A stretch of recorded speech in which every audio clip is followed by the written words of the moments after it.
Welcome to the video recap of the full September meeting of the Yachats City Council. In some ways, this was one of the more technical meetings of the year. While it's not exciting to everybody, it's the nitty-gritty work that has to get done to keep the city operating. We skipped around in the meeting. We skipped around in the agenda in order to accommodate some guests and speakers. But I'm going to walk through this in the same order that it is in the city agenda that you'll find on the website, just to make it easier for you to follow. Under announcements, Councilor Collins noted that although Samaritan Health Plan is dropping its Medicare Advantage coverage, which affects thousands in Lincoln County, SHIBA counseling is available to help anyone affected. So please reach out to Councilor Collins or to the county to get connected to SHIBA counseling should you want help with where to go with your Medicare planning. We also conducted a second reading of the changes for our flood zone ordinance. These technical changes ensure that the city qualifies for FEMA flood insurance and services should we ever get a flood or a tsunami. The ordinance requires property owners in flood zones to comply with something called a no net loss, including replacing trees and any pervious surfaces that are dug up in order to build within the floodplain. I'll note that there's only a few properties in Yachats that these changes impact, but if they do want to expand their footprint, they will have to follow these new no net loss standards. We reviewed the city manager and staff reports. As always, this is the best way to learn about what's going on in the city. Highlights include the sheriff's deputy has made significantly more traffic stops this month. Note that the ADA bathroom project contract has been let, but we're still waiting for some final approvals from the county. Work on that project should start very soon. Construction on phase 3 of the East 2nd Street project is starting soon. And as a matter of fact, on my way down here today, I see that it's already started. Library and Little Log Church Museum are moving ahead. Some additional work was required on the Little Log Church Museum due to rotten underlayment on the museum portion of the building, and the city approved those changes. The belfry has now been framed, so you can imagine the bell being back in place. The community grant applications are due on September 30th. So if you want to request money from the city for a project, you need to get an application in with the city by the 30th. The trolley is scheduled to be delivered in October, hopefully in time for the Mushroom Festival. First Student Bus Company has agreed to provide drivers and storage for the trolley. Commons sound and light improvements are in process, and the basketball hoops are in place with open gym scheduled Tuesday and Friday from 3:30 to 5.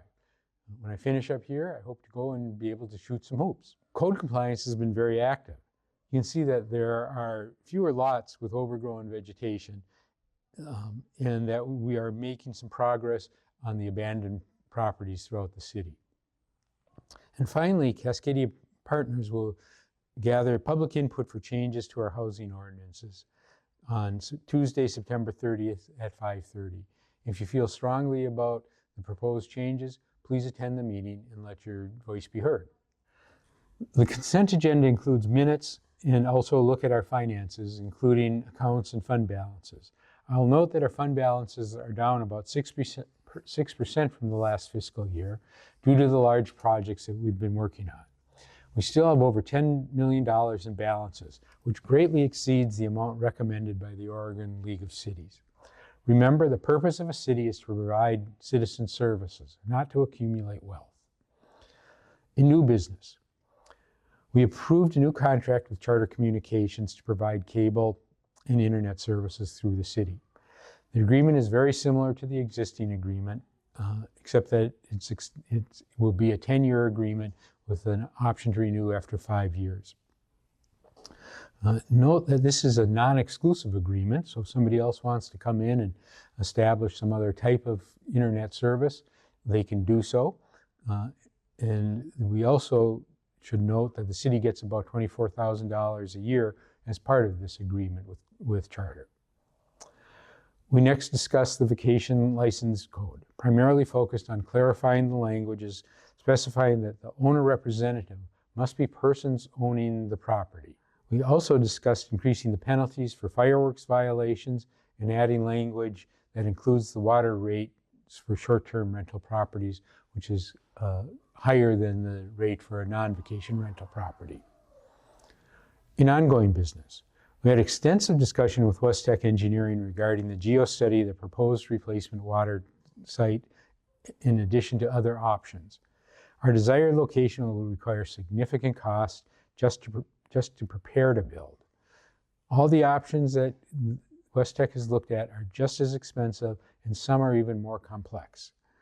This will be an ongoing discussion, but I must note that all of the options have serious difficulties and costs. It is a critical project for the city that will be extremely expensive no matter which direction we go.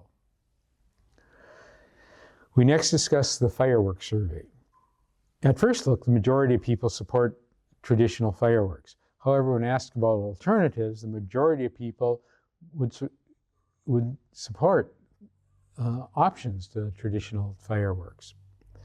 In comments section of the survey, by far, the biggest concern was with the illegal fireworks that go on for extended periods. Your council is looking at options for how to deal with that, but enforcing illegal actions is always a challenge. The survey is open until September 30th, so if you've not yet participated, please do so. I believe 452 people have already filled out that survey. Finally, we approved changes to the City Council rules. We shortened and simplified the language, in part a general cleanup. The rules are very helpful when new council members join, gives them a very good idea of how the meetings are held, how to behave in the meetings, and what to expect of participants in the meeting. I want to be clear and transparent that in the rules there is one substantive change that the citizens should be aware of. We included a rule that says that if there's an open position in an election with no candidates, a write-in candidate must get 5% of the votes to be elected. If not, the council will appoint a councilor. The 5% is about the same number of signatures a person needs to qualify to be on the ballot. Without a rule, we default to the county rule, which is whoever gets the most write-ins wins, so a person could win with a single write-in. Let me be clear that this is in no way a reflection on Councillor Hedlund, who won her seat via write-in. She's been absolutely brilliant in her role and a tremendous asset to the council and the city. With that, we adjourn the meeting. Thank you for your attention.